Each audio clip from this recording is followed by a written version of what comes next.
প্রিয় দর্শক মন্ডলী, আসসালামু আলাইকুম। আমি এখন অবস্থান করিতেছি একটি ক্রিকেট খেলার মাঠে।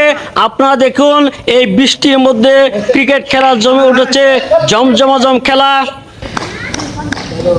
আপনারা দেখতে পাচ্ছেন 2024 সালের বাংলাদেশ যে ক্রিকেট টিম রয়েছিল, এরা ভালো খেলতে পারে নাই, বিশ্বকাপ থেকে ছিটকে পড়ে গেছে।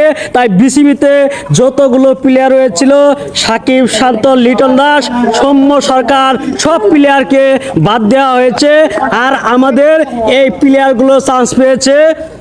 ইনশাল্লাহ 2026 সালের যে বিশ্বকাপ হবে, এই বিশ্বকাপে যেন বিশ্বকাপ আমাদের এই প্লেয়ারগুলো নেবে বিসিবির পক্ষ থেকে। সেই আগামী বিশ্বকাপের যে বাংলাদেশ জয়ী হয়ে আসতে পারে, সেই জন্য প্রস্তুতি নিচ্ছে।